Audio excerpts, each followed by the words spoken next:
El consejero Arturo Castillo del Instituto Nacional Electoral se pronunció sobre lo que ocurrió, esta farsa electoral, la farsa electoral que vivimos el día 1 de junio.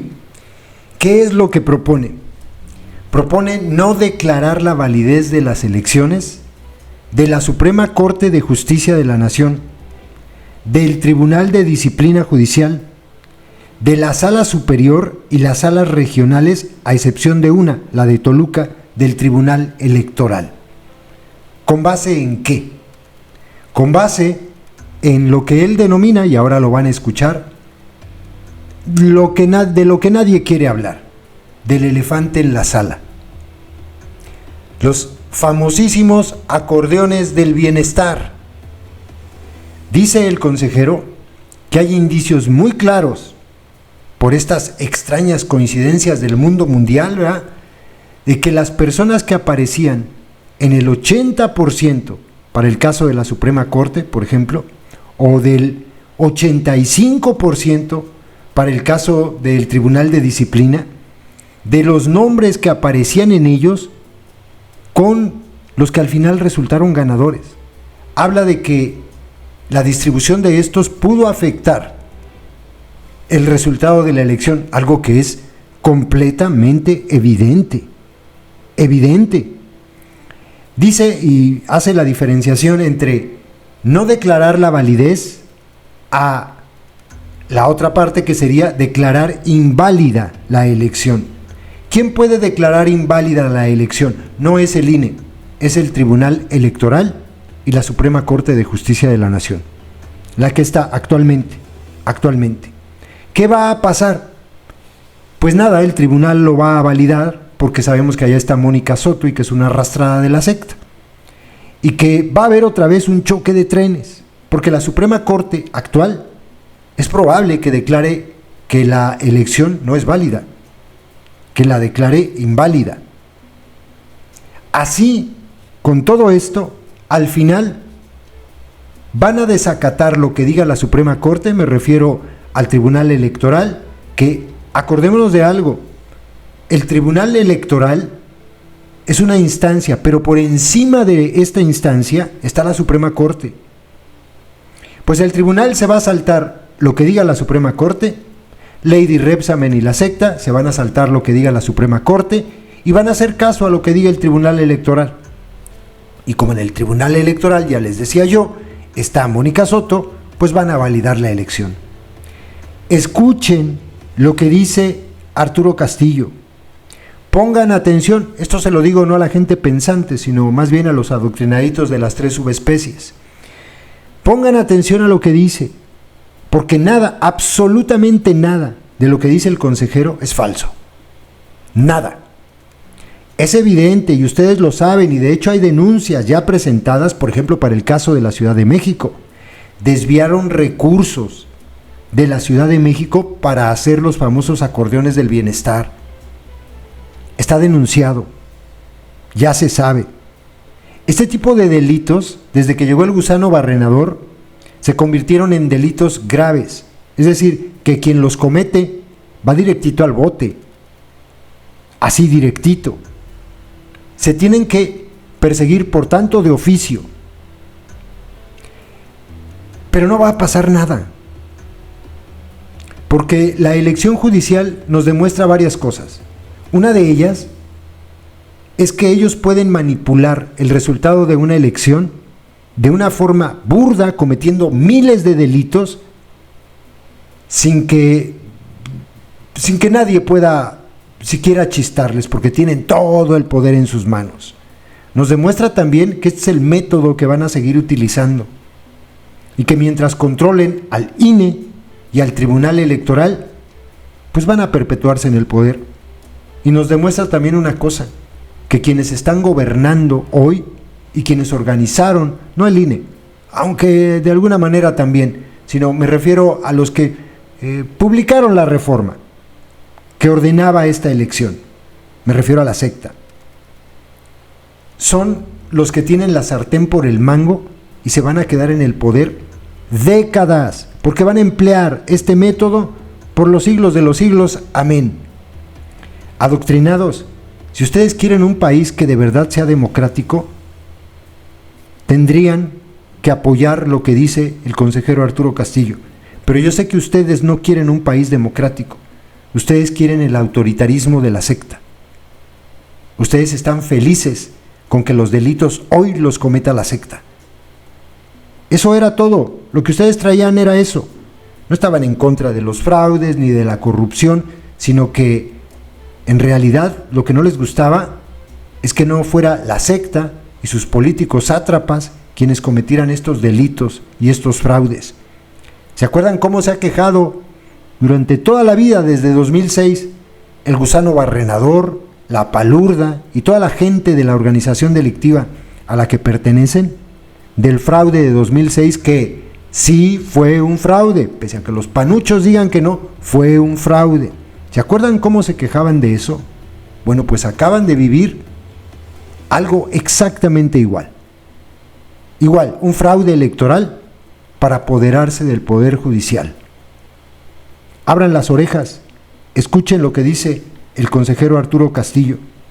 Tengan un poquito de vergüenza siquiera y dejen de aplaudir esta farsa. Digo, si es que no han perdido toda la vergüenza. Una de las 878 candidaturas que resultaron electas para ocupar cargos en la Suprema Corte de Justicia de la Nación, el Tribunal de Disciplina Judicial, las salas superiores y regionales del Tribunal Electoral, los tribunales colegiados de circuito y los juzgados de distrito. Con esto, iniciará la etapa de resultados de una elección enorme, compleja, organizada en condiciones adversas, con un marco normativo incompleto y contradictorio, sin dinero y sin tiempo, pero finalmente ejecutada con el profesionalismo y la confiabilidad que pudieron dar los 30 años de experiencia de este instituto. Fue la elección posible, no la elección perfecta. La cantidad y novedad de cargos a elegir, la complejidad de las boletas y el número reducido de casillas probablemente afectaron la participación ciudadana. También la falta de recursos para acelerar el cómputo y para implementar conteos rápidos o un programa de resultados preliminares abonó a la incertidumbre y una legislación incompleta y restrictiva que no previó mecanismos de revisión y vigilancia efectivos sentó las bases para múltiples especulaciones, la mayoría de ellas infundadas. Estos son aspectos fundamentales que deberán corregirse para una elección futura, tanto en sede administrativa como en el Congreso de la Unión. En lo que toca a la organización de la elección, el INE y más de 800,000 ciudadanas y ciudadanos hicieron posible, en términos generales, una jornada electoral pacífica y ordenada. A ellas y a ellos y a los casi 13 millones de electores que participaron, todo mi agradecimiento y todo mi reconocimiento. Sin embargo, esta elección también trajo de vuelta prácticas profundamente antidemocráticas que creíamos desterradas de nuestro sistema electoral.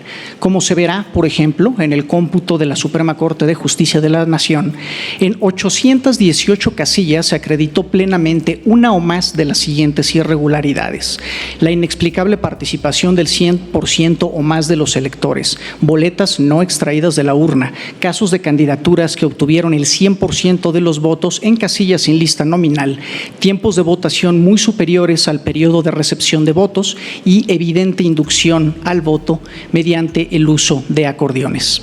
Si bien estos casos representan un porcentaje relativamente bajo del total de casillas instaladas, apenas el 0.97%, se trata de conductas y circunstancias sumamente graves que vulneran directamente la certeza de que los votos emitidos en esas casillas reflejen la voluntad ciudadana. De ahí que, como se precisa en los proyectos, resulta inviable sumarlas al cómputo final. Y por último, a la mitad de esta intervención, quiero referirme al elefante en la sala del que nadie quiere hablar, los llamados acordeones. Y el problema es evidente. La totalidad de las candidaturas ganadoras en los órganos nacionales, esto es, en la Suprema Corte, el Tribunal de Disciplina Judicial y la Sala Superior, y en 4 de las 5 salas regionales del Tribunal Electoral, con excepción de la Sala Regional Toluca, coinciden con las promovidas en los llamados acordeones. Si se tratara solamente de una campaña improbablemente exitosa, estaríamos frente a un reto de fiscalización, que por supuesto subsiste, pero se trata de otra cosa. se trata de posible propaganda ilícita pagada con recursos prohibidos y distribuida en gran parte del territorio nacional.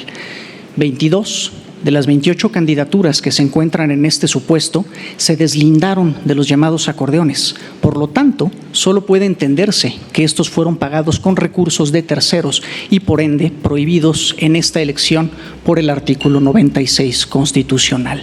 En los expedientes de la Unidad Técnica de lo Contencioso Electoral constan denuncias por la distribución de por lo menos 37 modelos distintos de acordeones presuntamente distribuidos en 15 entidades de la República e incluso algunos a nivel nacional.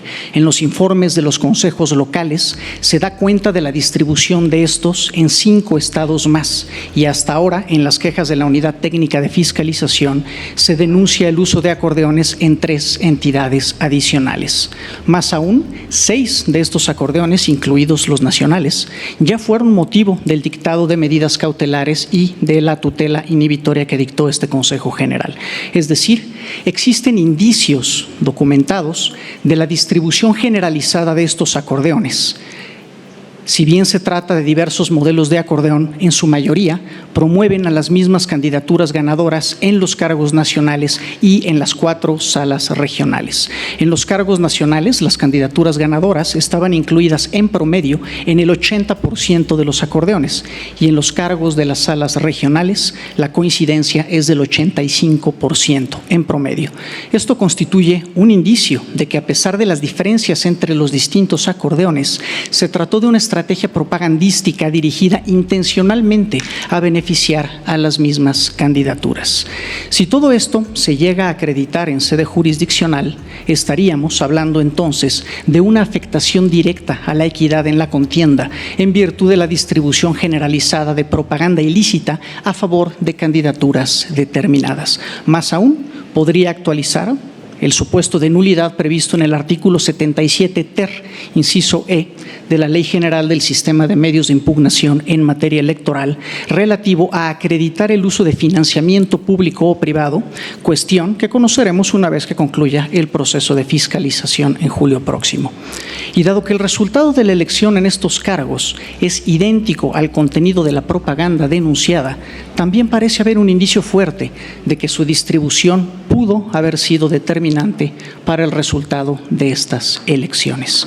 Todos estos elementos, indicios y procedimientos pendientes, para ser exacto, me generan, al menos a mí personalmente, una duda razonable sobre la validez de estas 7 elecciones. Y me parece que el INE no puede ser omiso ante la posibilidad de que se acrediten tales irregularidades.